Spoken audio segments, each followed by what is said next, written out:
my absolute pleasure to introduce an old colleague of mine, Dr. Jacob Stedman, with his talk. Here you go, Jake. Thanks very much, Michelle.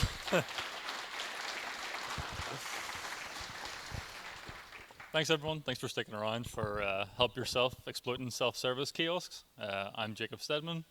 I'm an ethical hacker here in Belfast, a former CTF competitor and current CTF creator. Dr. Jacob to my American colleagues, it seems to be. And I'm currently a senior pen tester at Rapid7. So some of the key takeaways from this talk, basic kiosk hacking techniques. So we're going to look at how kiosk hacking techniques kind of span a range of different security areas, including physical security, application security, hardware and local host exploits, and then breaching into the network layer as well, once you've exploited that kiosk. And hopefully you'll see ways in which you can expand these concepts to your infrastructure or your organization as a whole. I've been considering doing this talk for a couple of years, and it was actually performing physical security engagements that made me think actually this is more relevant than just the kiosk. And it wouldn't be a hacking talk without the obligatory Computer Misuse Act slide, which I didn't put into a previous preview of this talk and was told to put in, so here it is. Don't try this out in the wild. There's plenty of different lab environments you can practice these kinds of things, and I'll show you one at the end that we've got set up upstairs. So what are we talking about when we say self-service kiosks? It's kind of a vague description. It covers a broad range of devices, and that's intentional. So we're not targeting any one device throughout this talk. It's a look at all sorts of devices that you see out and about these days, and they're becoming increasingly popular whether you love them or hate them. If you're ordering fast food, if you're trying to pick up furniture, if you're at a hotel, walking around the street, they're just popping up everywhere. A coffee machine. And we'll see an interesting example that I've seen of a kiosk hack on a coffee machine before. And then, of course, the infamous self-service checkout at supermarkets. In terms of hacking then, what are we talking about when we talk about self-service kiosk hacks? So breaking out of the intended kiosk application, you can see in the bottom left image, trying to get a shell as a way of demonstrating that you've broken out of that and you've got access to the underlying operating system. Another fun example that someone in the community sent me was people watching videos on the handheld scanners in supermarkets. And as I mentioned, playing Doom on a coffee machine, which someone here achieved. So first of all, let's rather than looking at the exploits first and then talking about how to secure them, let's look at how kiosks should be secured and some of the controls that might be in place. And then we'll circle back and look at how we can break through those controls and start hacking these devices. So from the physical layer, access is actually required, so you're given this, but it should be strictly limited and monitored. So access to the ports, access to the power should all be limited or restricted behind secure housing. And if possible, a human presence should be maintained within the vicinity of the device to monitor how it's being used. At the application layer then, it's a fully functioning application, so you need to consider everything that goes into building a secure app. I mean, this is like multiple talks in and of itself, but the whole secure software development lifecycle needs to be addressed, and defining your security requirements, conducting threat modeling and testing, and making sure the actual application is secure so that malicious actors can't break through that and get to the underlying OS. Then at the local host level, if they do manage to break out of that, can they get into a user instance? Can they elevate their privileges to be an admin? You need to make sure it's hardened using like the CIS benchmarks that provide a whole list of criteria for making sure these can't be broken out of. In some instances, you'll find that they're actually just like an iOS device or an Android device, in which case mobile device management could be a really secure solution to making sure that unintended interactions with these things can't happen. So at the network level then, you're trying to think, does it require internal or external network access? If it does, you need to firewall it and tightly restrict it. You should have network segmentation in place to make sure that your kiosk devices aren't interacting directly with management PCs or backend servers that they don't need access to, or other users within your organization, depending on the environment that it's been put in. And then restrict and remove outbound access if that's not required. And we'll see why that sort of stuff's important in a minute. So in summary, for the security side of things, you need to make sure it's in a secure housing, restrict ports and unnecessary access that isn't required, and limit network access as much as possible. And whenever that doesn't happen properly, we'll see how some hacks can be achieved. So from the physical level, this is kind of a freebie. They actually want you to access it. They give you access, and they don't. A lot of times, most times, they don't even tell you how to use these things. They just give you access, and then you have to figure out what is and isn't allowed yourself. So what you're looking for in this case is like, are there exposed cables? Are there exposed ports? Are there exposed locks? And if there are exposed locks, what's behind those locks, and can you bypass them? In terms of ports, then we're looking for things like this. So what ports are exposed on the device? If you can get access to these, you can plug in peripherals that can let you break out of the intended kiosk mode, or plug in malicious USBs and other devices directly into it.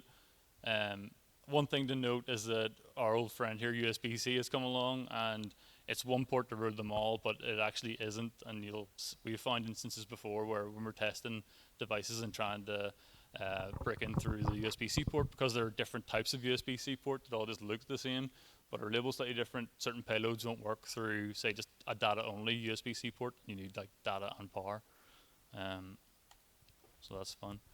In terms of malicious USBs, then, can anyone identify which of these three is a malicious USB? I'll not make people call it like, but spoiler, they're actually all malicious.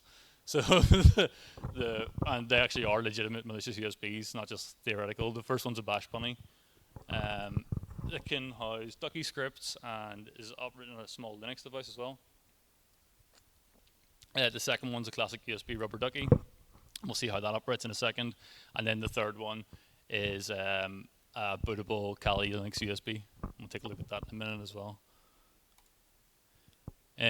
So in terms of ducky scripts, then, you can basically preload these malicious USBs with scripts that will interact with the target device as if it was a keyboard being plugged into it. So a simple example is you plug the USB in and it types hello world into the current cursor context. You might look at that and think, so what? But if we take a look at a slightly more complex version of this script, in this one, it's using the Mac GUI space to open the command prompt and then enter in terminal. Once you get terminal access, then you can type in full reverse shell strings and get command line access to the target system. A lot of the time, you might think that this sort of stuff would all be disabled on these devices if it's not required, but in practice, if people are certain that the kiosk mode application can't be broken out of, then they'll often overlook the next layers of security that are required to make sure it's a fully secure device. At the application level, then, you've got kiosk escapes, application level vulnerabilities like local file inclusion or OS command injection, and then broken access control issues. We'll look now at how this can affect the kiosk. So if you're intended to do like a single finger or single digit press on the screen, just start interacting with the device and see, okay, well, what happens if I do a double digit press, swipe from the corners, and you can get kind of creative in the ways you want to try and interact with this to try and see what happens if you do a palm press or whatever that wee cupped hand is.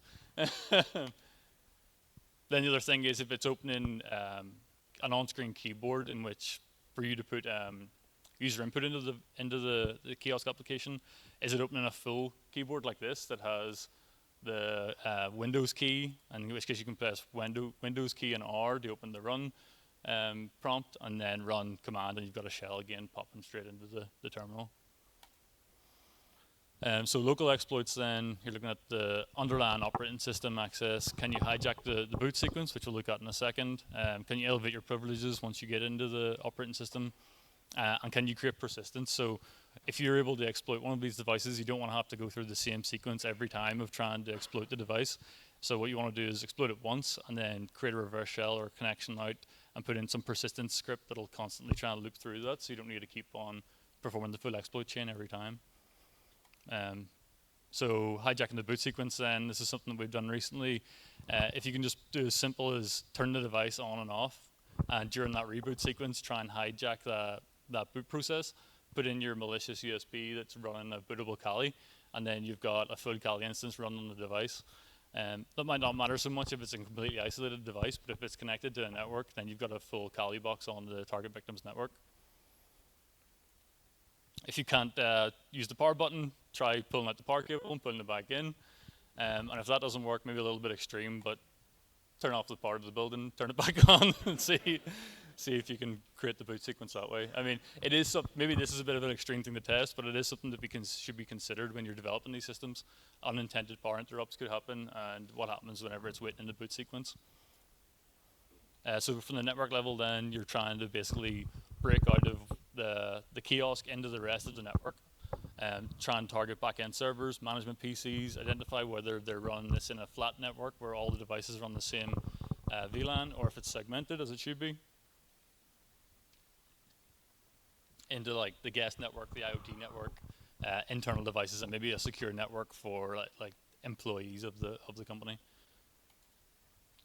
From the network level, then what we're trying to do is see what's in the neighborhood. So once you get onto the device, find your own IP, start looking for other devices that maybe are connected to that range or other internal network ranges, and see what's there. So in this instance, say it's connected to a switch in the local network. You've got user PCs or employee PCs, a database, IoT devices connected. It's also connected to a Wi-Fi router. It's connected out to the internet as well. Okay, great. What can we do then? We can create a reverse shell out to our external malicious server, and now we've got persistent access into this network and can begin tunneling our attack traffic from our malicious device through the target, the initial foothold within their network, and then attacking the rest of the services. So it's really serious stuff. So a bit of a summary then from that is like you're looking for open ports, power sequence cycling, different interactions that you can do to break out of the intended use cases of the device, like multi-finger presses or swiping up from the corner of the screen. And then once you exploit that, what else is in the network? And can you proliferate through the network and target different areas? So they have to have another CMA at this point to say, don't try this again in the wild. Where can you try these kind of things? Become a pen tester, become a vulnerability researcher, practice on CTFs or events like Pwn to Own. Bug bounty is obviously becoming increasingly popular, so you can make good money just by entering into bug bounty programs and attempting these things on devices that have been put up there as part of a scope test, or at hacking conferences like this one. So we've actually developed a hackable kiosk to come here. I couldn't get an image of the kiosk set up this morning because it was swarmed by people wanting to try it already, but it's up near the BattleBots. Come along and have a go at that. We had community sponsorship for some prizes, so there's going to be a scoreboard, and at the end of the day, we'll have a number of different prizes, cash prizes for people at 3 different levels. So if you're able to find one vulnerability in the system, we'll enter into the Script Kitty prize draw for £25. If you're able to perform 2 vulnerabilities or find a user flag in the system and pick the lock that's part of it, we'll enter you into the ethical hacker prize draw for £50.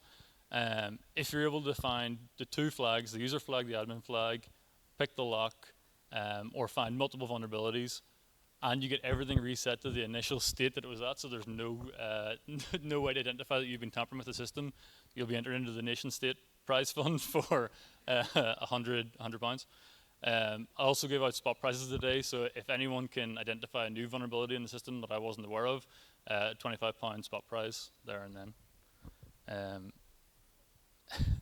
That was a bit of a race through that, so I think we've got some time for questions, if anyone's got any questions. And if not, you can come and see me at the kiosk stand at some point today. Thanks very much. Jacob Stedman. If anyone gets cybersecurity fatigue and wants to talk about something else at some point today, I'm a bit of a D&D nerd as well, and a climber. So talk to me about these things as well as security and nothing else. And thanks.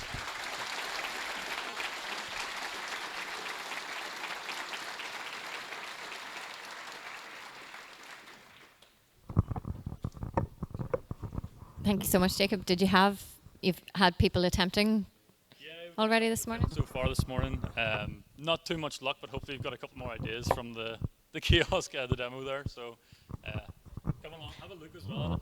Enumeration is always a big part of hacking, so just lurk around and see what people are doing and have a look before actually trying it. Okay, there you go. You've got some hints in the talk. Give it a